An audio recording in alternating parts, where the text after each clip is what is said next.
सतगुरुदेव की जय। सर्वसंगत से प्रार्थना है। सत्संग प्रारंभ हो रहा है। कृपया सत्संग स्थल पर शांतिपूर्वक विराजमान होकर के श्रद्धा से सत्संग सुने। परमेश्वर की प्यारी आत्माओं से पुनर्निवेदन है, सत्संग प्रारंभ हो रहा है। कृपया सत्संग स्थल पर शांतिपूर्वक विराजमान होकर के श्रद्धा से सत्संग सुने। सत सही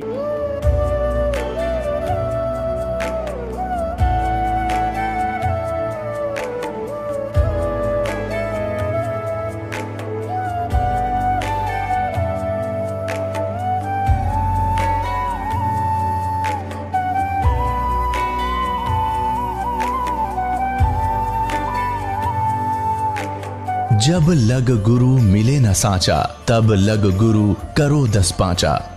क्या गुरु बदल सकते हैं? क्या गुरु बदलने से पाप लगता है? आध्यात्म के इस मैदान में आखिर सही गुरु कौन है? गीता जी में वर्णित तत्वदर्शी संत कौन है? इन सभी प्रश्नों के उत्तर जानने के लिए अवश्य सुनिए जगत गुरु तत्वदर्शी संत रामपाल जी महाराज के मंगल प्रवचन। दोस्तों, आजकल हर कोई आध्यात्मिकता की बात करता है। कोई मंदिर में माथा टेक रहा है, कोई घर में माला जप रहा है, तो कोई ऑनलाइन बाबाओं के प्रवचन सुनकर मोक्ष की तलाश में है। लेकिन सवाल यह है, क्या ये सब करने से बिना किसी सही गाइड के आप उस रास्ते पर चल सकते हैं जो आपको जन्म मरण के चक्कर से आजाद कर दे? या फिर यह सब बस एक दिखावा है जो आपका समय, पैसा और आस्था तीनों लूट रहा है? गीता, वेद और कबीर साहेब की वाणी चीख चीख कर कह रही है कि बिना गुरु के भक्ति अधूरी है। फिर भी हम क्यों अंधेरे में भटक रहे हैं? आइए आज बात करते हैं कि गुरु बनाना क्यों जरूरी है, सच्चा गुरु कौन है और गुरु के प्रति शिष्य का भाव कैसा होना चाहिए जो उसे मोक्ष के दरवाजे तक ले जाए। क्योंकि अगर रास्ता ही गलत चुन लिया तो मंजिल तो दूर, आपकी जिंदगी भी दांव पर लग सकती है। सवाल नंबर 1, क्या गुरु बनाना आवश्यक है? भक्ति तो घर में भी की जा सकती है, तो फिर हम गुरु क्यों बनाएं? सबसे पहले गीता की बात। संत रामपाल जी महाराज अपने सत्संगों में बताते हैं कि गीता अध्याय 4 श्लोक 34 में साफ कहा गया है, उस तत्व ज्ञान को तू तत्वदर्शी संतों के पास जाकर समझ। उनको दंडवत प्रणाम करने से, कपट छोड़कर नम्रता पूर्वक प्रश्न करने से वे परमात्मा तत्व को भली भांति जानने वाले ज्ञानी महात्मा तुझे तत्व ज्ञान का उपदेश करेंगे। यानी बिना गुरु के आप उस तत्व ज्ञान तक पहुंच ही नहीं सकते, जिसके प्राप्त होने से परमात्मा की प्राप्ति तथा मोक्ष प्राप्ति का रास्ता प्रशस्त होता है। अब गीता अध्याय 7 श्लोक 19 को देखिए। इसमें कहा गया है कि मेरी पूजा भी जन्म जन्मांतरों के अंत के जन्म में कोई ज्ञानी आत्मा ठीक से करता है, अन्यथा अन्य उपासना में ही लगे रहते हैं। यह बताने वाला महात्मा तो बहुत दुर्लभ है कि केवल वासुदेव अर्थात सर्वगतम ब्रह्म ही सब कुछ है। उसी की भक्ति से परम शांति प्राप्त होती है, उसी की भक्ति से सनातन परम धाम प्राप्त होता है, उसी की भक्ति से वह परम पद प्राप्त होता है जहां जाने के पश्चात साधक फिर लौटकर संसार में कभी नहीं आते। तो सवाल है, जब गीता ज्ञानदाता खुद कह रहा है कि सच्चा रास्ता गुरु से मिलता है, तो हम बिना गुरु के भटक क्यों रहे हैं? अब वेदों की सुनिए। यजुर्वेद अध्याय 40 मंत्र 10 में लिखा है कि कुछ लोग परमात्मा को निराकार मानते हैं, कुछ साकार। लेकिन सच्चाई क्या है, ये केवल तत्वदर्शी संत ही बता सकते हैं। यानी परमात्मा का असली स्वरूप समझने के लिए भी गुरु की जरूरत है। कबीर साहेब ने तो और साफ शब्दों में कहा, सतगुरु बोले अमृतवाणी, गुरु विन मुक्ति नहीं रे प्राणी। गुरु हैं आदि अंत के दाता, गुरु है मुक्ति पदारथ भ्राता। गुरु गंगा काशी अस्थाना, चारि वेद गुरु गमते जाना। गुरु है सुरसरी निर्मल धारा, बिन गुरु घट नाही हो उजियारा। 68 तीरथ भ्रमी भ्रमी आवे, गुरु की दया घर बैठ ही पावे। गुरु कहे सोई पुण्य करिए, मातु पिता दो कुल तरिए। गुरु पारस परसे नर लोई, लोहते कंचन होए सोए। शुकदेव के गुरु जनक बिदेही, वो भी गुरु के परम सनेही। नारद गुरु प्रहलाद पठाए, भक्ति हेतु जिन दर्शन पाए। काकभूषण जोगजीत गुरु कीन्हा, अगम निगम सभी कही दीन्हा, ब्रह्मा गुरु कविरग्नि को कीन्हा, होम यज्ञ जिन आज्ञा दीन्हा, वशिष्ठ गुरु किया रघुनाथा, पाए दरस तब भय सनाथा, कृष्ण गए दुर्वासा शरणा, पाई भक्ति तब तारण तरना, नारद दिच्छा जिमर सो पायो, 84 सो तुरंत छुड़ायो, गुरु कहे सोई है सांचा, बिन परिचय सेवक है कांचा, कहे कबीर गुरु आपू अकेला, 10 अवतार गुरु का चेला, कबीर रामकृष्ण से कौन बड़ा, उन्हों भी गुरु किन्ह, 3 लोक के वे धनी, गुरु आगे आधीन। उनकी वाणी में लिखा है कि गुरु गंगा काशी जैसा पवित्र है, गुरु चारों वेदों का सार है, गुरु के बिना मन का अंधेरा दूर नहीं होता। अब आप ही बताइए, जब इतने बड़े बड़े शास्त्र और परमात्मा एक स्वर में कह रहे हैं कि गुरु जरूरी है, तो हम क्यों अपनी मनमानी कर रहे हैं? लेकिन आजकल क्या हो रहा है? बाजार में नकली गुरुओं की भरमार है। कोई भगवा चादर ओढ़कर बाबा बन गया, कोई टीवी पर प्रवचन देकर करोड़ों कमा रहा है। इनमें से कितने तत्वदर्शी संत हैं? यही वजह है कि शास्त्रों में सद्गुरु, पूर्ण गुरु या तत्वदर्शी संत जैसे शब्द इस्तेमाल किए गए, ताकि असली और नकली में फर्क हो सके। कबीर साहिब ने कहा, गुरु पारस पर से नर लोई, लोहते कंचन होए सोए, यानी सच्चा गुरु इंसान को लोहे से सोना बना देता है, यानी तत्व ज्ञान और सतभक्ति देकर आपको मुक्ति मार्ग प्रदान करता है, जिससे आपका जन्म मरण का चक्र समाप्त हो जाता है। लेकिन नकली गुरु, वो तो आपको शास्त्र विरुद्ध ज्ञान व शास्त्र विरुद्ध भक्ति साधना देकर आपका जीवन नष्ट कर देता है, जिससे आपको जन्म मरण, नरक तथा 84 लाख योनियों का कष्ट उठाना पड़ता है। अब कुछ लोग कहते हैं, हम तो घर बैठे भक्ति कर लेंगे, गुरु की क्या जरूरत? अरे भाई, अगर ऐसा होता तो श्री राम, श्री कृष्ण और ब्रह्मा जी ने भी गुरु क्यों बनाए? कबीर रामकृष्ण से कौन बड़ा, उन्हों भी गुरु कीन्ह, 3 लोक के वे धनी, गुरु आगे आधीन। श्री राम ने वशिष्ठ जी को गुरु बनाया, श्री कृष्ण ने दुर्वासा ऋषि से दीक्षा ली, शुकदेव, नारद और प्रहलाद जैसे महापुरुषों ने भी गुरु बनाए। जब तीनों लोकों के मालिक गुरु की शरण में गए, तो हम आम इंसान बिना गुरु के क्या हासिल कर लेंगे? यही बात रामचरितमानस उत्तरकांड दोहा बाणबेक की चौपाई 3 में कही गई है। गुरु बिनु भव निधि तरई न कोई, जौ बिरंची संकर सम होई, अर्थात गुरु के बिना कोई भवसागर से नहीं तर सकता, चाहे वह शंकर जी के समान ही क्यों न हो। वहीं कबीर साहिब ने साफ कहा, कबीर गुरु बिन माला फेरते, गुरु बिन देते दान, गुरु बिन दोनों निष्फल है, पूछो वेद पुराण। यानी बिना गुरु के नाम जाप की माला फिराना और दान देना सब व्यर्थ है। अब जरा सोचिए, बिना गुरु के भक्ति करने का नतीजा क्या होगा?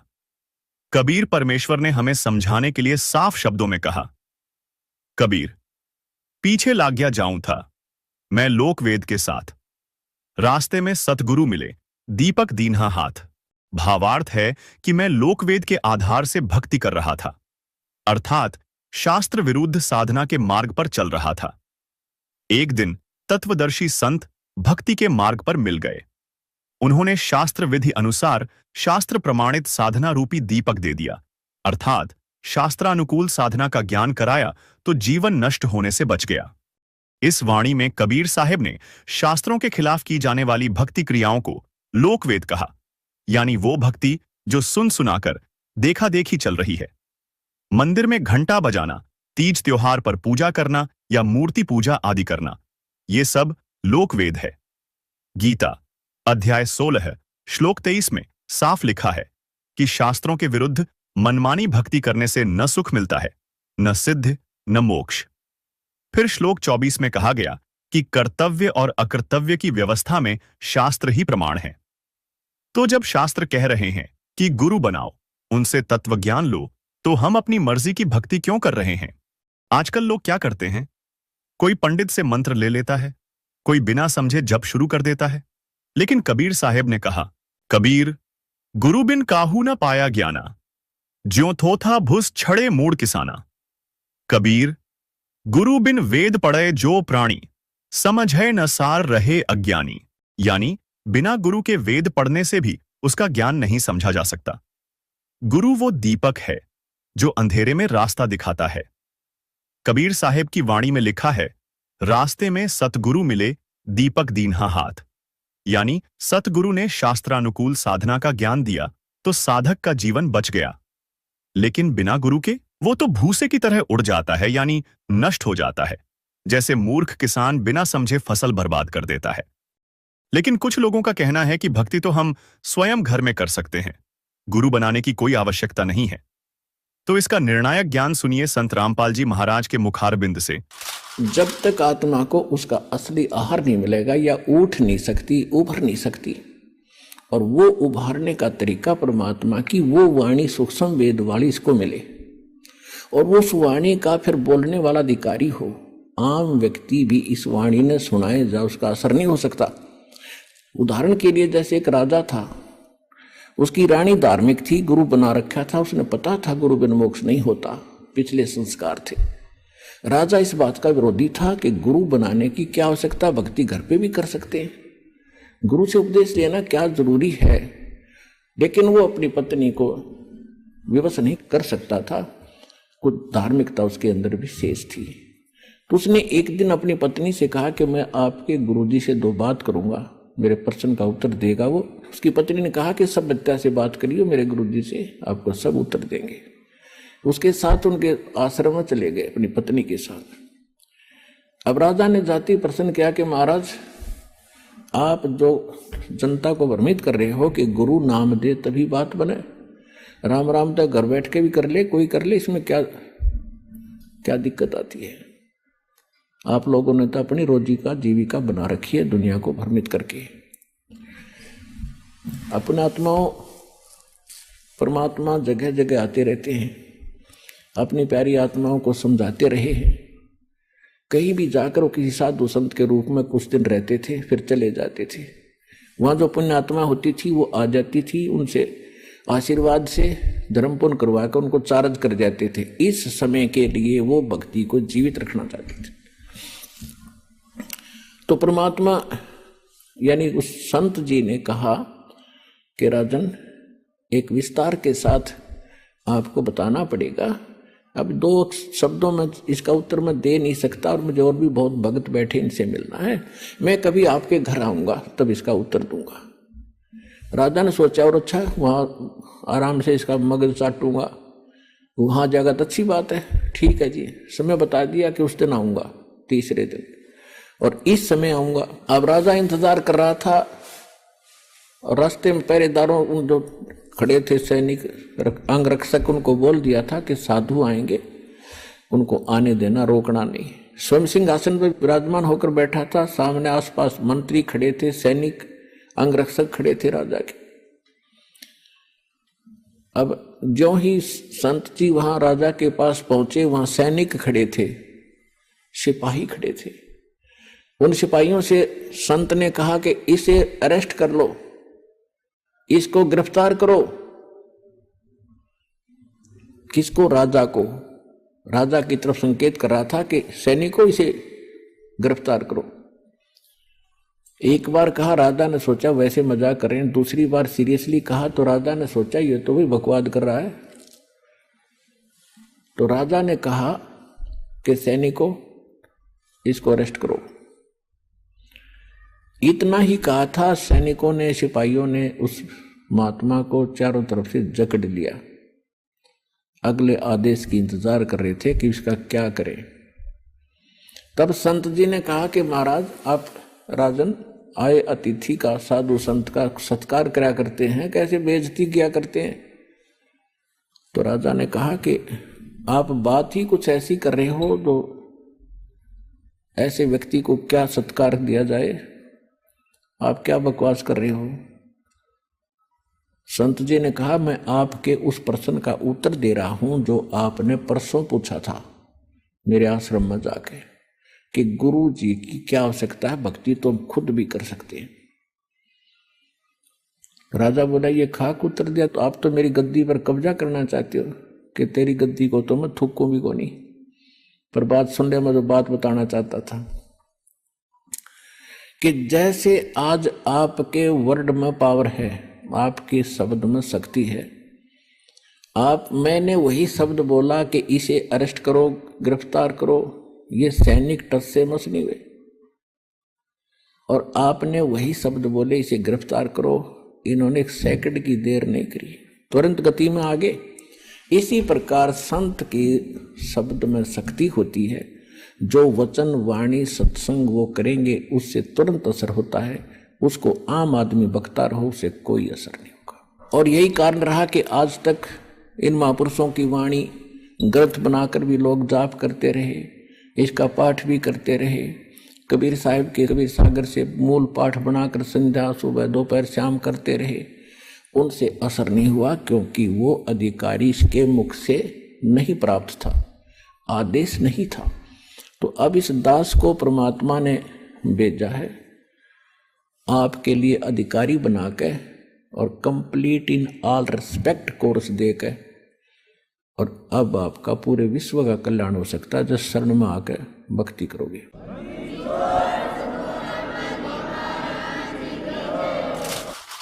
तो दर्शकों, बात साफ है, गुरु के बिना भक्ति अधूरी है।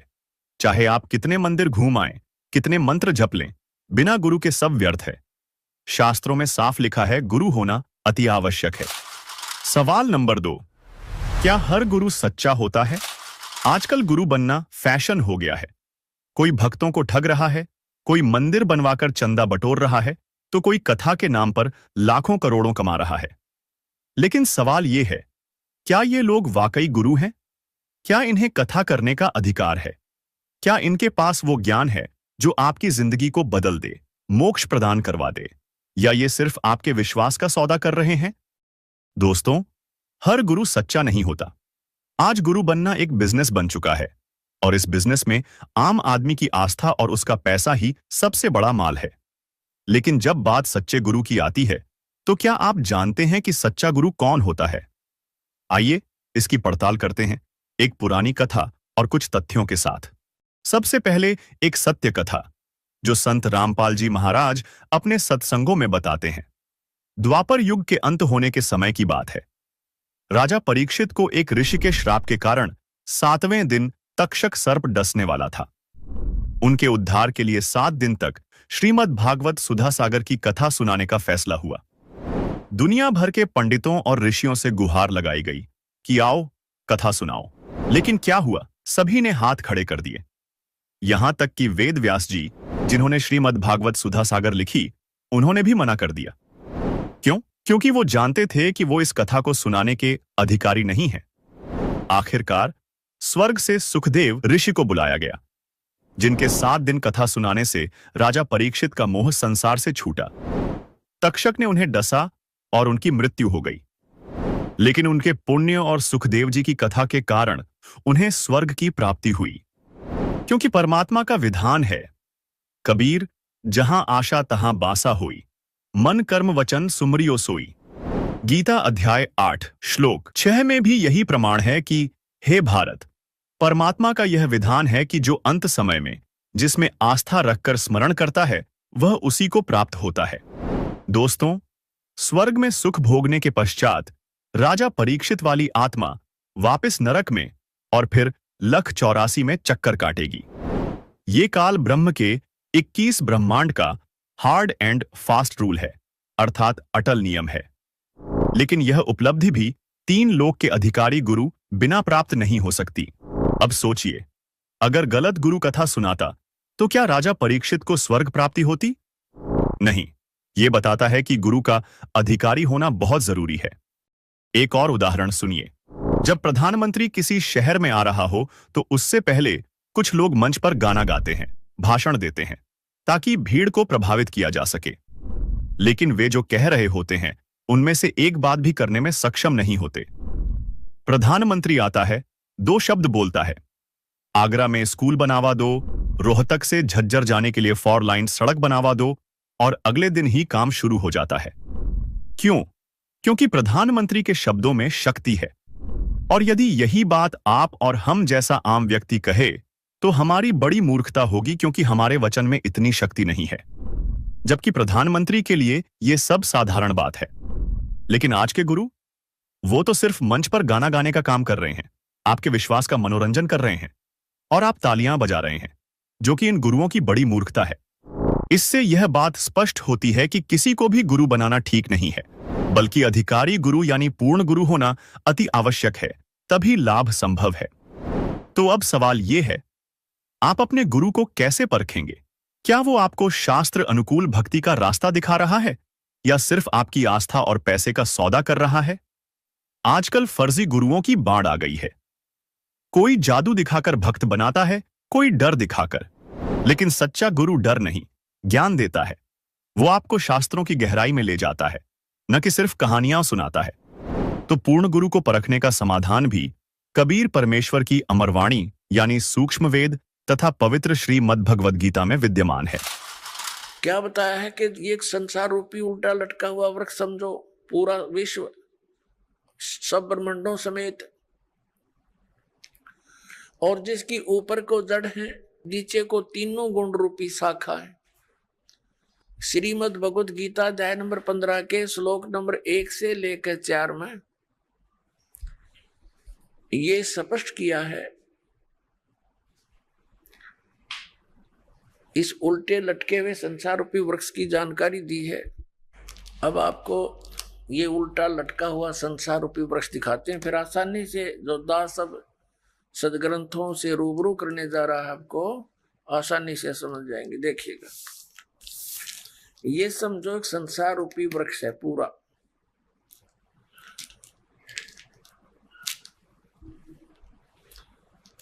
ऊर्ध्व मूलम अधः शाखम। देखिए श्रीमद् भगवद गीता अध्याय नंबर 15 का ये पंचदशो अध्याय यानी 15वां अध्याय, 15वां अध्याय है। ये इसका प्रथम श्लोक है। इसमें कहा कि ऊर्ध्व मूलम अधः शाखम अश्वत्थम प्राहु अव्यम छंदासी यस्य पर्णानि ये तम वेद स वेदवित्। ऊर्ध्व मूलम इसका अर्थ है कि ऊपर को जड़ और नीचे को शाखा। अधः माने नीचे होता है, ये भ्रमित है, इन्होंने गलत कर दिया। अधः माने ब्रह्मा रूप मुख्य शाखा वाले, नहीं। ये दूसरा अध्याय में 15वें अध्याय के दूसरे श्लोक में 2 बार अधः है, अधः अधः। इसका अनुवाद इन्होंने इसके अगले पृष्ठ पे किया है। अधः माने नीचे, अधः माने नीचे, अधः माने नीचे, ऊर्ध्व माने ऊपर, अधः माने नीचे, अधः माने नीचे। तो हम यहाँ इसको शुद्ध कर लेंगे, इन्होंने गड़बड़ कर दी थोड़ी सी, ये बेईमानी करके जान के समझ में ना आई। अब हम फिर 15वें अध्याय के प्रथम मंत्र में फिर आगे हैं। ऊर्ध्व मूलम ऊपर को जड़ और अधः शाखम नीचे को शाखा वाला, अश्वत्थम प्राहु अव्यम ये संसार रूपी पीपल का अविनाशी वृक्ष कहा है। छंदासी यस्य पर्णानि इसके जो पत्ते आदि जो हैं, इसके छंद हैं, विभाग हैं, पार्ट हैं। ये तम वेद उन सभी भागों को जो जानता है, तम उन उस अज्ञान अंधकार में छपे हुए उन सब विभागों को जानता है। स वेदवित् वह वेद के तात्पर्य को जानने वाला है, अर्थात वो तत्वदर्शी संत है। ये देखिएगा, आदि पुरुष परमेश्वर रूप मूल वाले, ये भाव कहने का ये है कि ऊपर को जो जड़ है ये वाली, ये ऊपर को जो जड़ है ये तो समझो ऊर्ध्व मूलम तो है आदि पुरुष परमेश्वर यानी परम अक्षर ब्रह्म, ये तो है वो सचिदानंद घर ब्रह्म समझो, ये जड़ें तो। और ये तना अक्षर पुरुष, ये परम अक्षर पुरुष, ये तना अक्षर पुरुष। ये देखिएगा, ये पूर्ण ब्रह्म कहो, परमेश्वर कहो, परम अक्षर ब्रह्म कहो या सचिदानंद घन ब्रह्म कहो, ये जड़ें हैं। जैसे ये जड़, ओनली जड़। और फिर इसके बाहर जो जमीन से बाहर दिखाई देता है इसको पेड़ बोलते हैं। गीता ज्ञान दाता ने केवल इतना ही कहा कि ऊर्ध्व मूलम ऊपर को जड़ और नीचे को शाखा वाला, ये संसार रूपी पीपल का वृक्ष कहा है। और जो संत इसके सभी छंद यानी विभागों को जानता है, स वेदवित, वो तत्वदर्शी संत है। परमेश्वर कबीर जी ने 600 वर्ष पहले आकर कहा था, तत्वदर्शी संत की भूमिका बताई थी अपने सच्चिदानंद घन ब्रह्म की वाणी में अपने मुख कमल से बोलकर। वो ऐसी ही लीला करता है, वेद भी प्रमाण देते। 600 वर्ष पहले लगभग परमात्मा ने बताया था कि अक्षर पुरुष एक पेड़ है जो जमीन से बाहर दिखाई देता, उसको वृक्ष बोलते। अक्षर पुरुष एक वृक्ष है और सर पुरुष वा की डार, जिसको निरंजन भी कहा है, ज्योति निरंजन। और तीनों देवा, रजगुण ब्रह्मा, सतगुण विष्णु, तम गुण शिव जी, तीनों देवा शाखा है और पात रूप संसार। अब गीता ज्ञानदाता कहता है कि जो इस संसार रूपी वृक्ष के, जो ऊपर को जड़ नीचे को शाखा वाला उल्टा लटका संसार रूपी वृक्ष है, जो इसके सभी छंद यानी सभी विभागों को बता देगा, वो तत्वदर्शी संत है, वो वेद के तात्पर्य को जानने वाला है।